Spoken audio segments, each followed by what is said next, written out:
এগিয়ে আসছে নির্বাচন।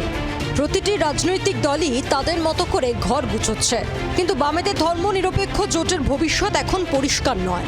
কংগ্রেস জোটের হাত ছেড়ে দিয়েছে। জোট নিয়ে বামেদের নিজেদের মধ্যেও মতবিরোধ চলছে। বামফ্রন্টের বাইরে আর অন্য কোনো জোটে আপত্তি অধিকাংশ বাম শরিকের। এই অবস্থায় ধর্মনিরপেক্ষ জোটের আশা এখনো জিয়ে রাখতে বদ্ধপরিকর আইএসএফ। কিন্তু বামেদের সঙ্গে আদৌ কি জোট হবে আইএসএফ এর? নাম না করে নওশাদ সিদ্দিকীদের রাহু বলে দাগিয়ে দিয়েছেন বাম জোটের শরিক ফরওয়ার্ড ব্লক। রাহু শব্দের সঙ্গে বিশেষ ধর্মীয় ভাবাবেগে যোগ দেখলেও ইগোকে দূরে সরিয়ে রেখে জোটের রাস্তা খুলে রাখতে চাইছেন নওশাদরা। রাহু শব্দটা একটা ধর্মীয় শব্দের সাথে যুক্ত। আমি স্টেজে উঠে যদি কোনো ধর্মীয় শব্দ বলি তাহলে আমার জন্য সেটা যেমন, তাহলে আমি বলবো তাহলে আমার প্র্যাকটিসটা কী হচ্ছে। তো রাহু শব্দটা একটা ধর্মীয় দিকে সেন্টিমেন্ট করছে, ধর্মের সাথে সেন্টিমেন্ট করছে, এগুলো না পড়াটাই উচিত। ইগোর কি আছে, ইগো সরিয়ে দিই। এখন বাংলাকে বাঁচাতে হবে, বাংলা বাঁচলে আপনার আমার দলে ঝান্ডা থাকবে। সূত্রে খবর, মঙ্গলবারই হয়তো প্রার্থী তালিকা ঘোষণা করতে পারে আইএসএফ। তবে বামেদের সঙ্গে জোট বাঁধার রাস্তা খুলে রেখেই এই তালিকা তারা ঘোষণা করতে পারে বলেই খবর। আইএসএফ বিধায়ক নওশাদ প্রার্থী হতে পারেন ক্যানিং পূর্বে, ক্যানিং পশ্চিমও চাইছে আইএসএফ।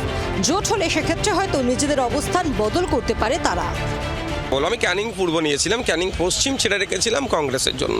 আজকে ডেটেও বলছি কংগ্রেস আসুক, আমি চাইবো। আমি আজকে ডেটেও বলছি কংগ্রেস আসুক, চাইবো। আসছে যখন আপনারা আসতে চাইছে না, তাহলে আমাদের ক্যানিং পশ্চিমের সংগঠন যথেষ্ট শক্তিশালী, আমাদের সেটা চাইবো। তারপরেও বলছি যদি আমাকে দুটো সিট কমও নিতে হয়, প্রয়োজনে কম নেব, বাংলার মানুষকে বাঁচাবো।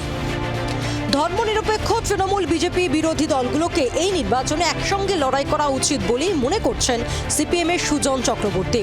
তাঁর পরামর্শ, জোটের ইচ্ছে রাখলে আইএসএফ এর এখনই প্রার্থী তালিকা ঘোষণা না করাটাই উচিত। আইএসএফ যদি বলে আলাদা করে প্রার্থী ঘোষণা করে নিতে পারে তারা, সেটা তাদের সাবজেক্ট, তাদের একটা পার্টি, আমি তাদের পার্টির অভ্যন্তরে খোঁজ করতে যাবো কেন? কিন্তু সেটা হওয়া খুব সমীচীন বলে মনে করি না। বামেদের ধর্মনিরপেক্ষ জোট তৈরির ইচ্ছেকে কটাক্ষ করেছে তৃণমূল। অন্যদিকে কংগ্রেস ফের একবার জানিয়েছে বঙ্গে এবার তারা একলা চলো নীতিতেই এগোচ্ছে। সিপিএম এর এখন একা লড়ার দম নেই, একা লড়ার ক্ষমতা নেই। ওদের যত বিপ্লব মিডিয়া, সোশ্যাল মিডিয়ায় CPM, CPI, RSP, forward block, SP, DSP, পাশে হচ্ছে বিপ্লবী বাংলা কংগ্রেস আর মার্ক্সবাদী ফরওয়ার্ড ব্লক, এতগুলো দল মিলে তারপরে আরো খুঁজতে যাচ্ছে। আমি এ ব্যাপারে সবকিছুই অতীত। কংগ্রেস এককভাবে 294টাই লড়বে, এর বাইরে আর কোনো প্রশ্ন নেই, কথা নেই। শাসক তৃণমূল ও বিরোধী বিজেপি ইতিমধ্যেই কোমর বেঁধে ভোট প্রচারে নেমে পড়েছে। সেখানে এখনো বিরোধী শিবির বামফ্রন্টে জোটে গিট। শূন্য থেকে আলোয় ফেরার পথে এটাও কি একটা বাধা নয়? মমিতা চক্রবর্তী রিপোর্ট, জি 24 ঘন্টা। বাংলার আওয়াজ, বাঙালির আবেগ, জি 24 ঘন্টা।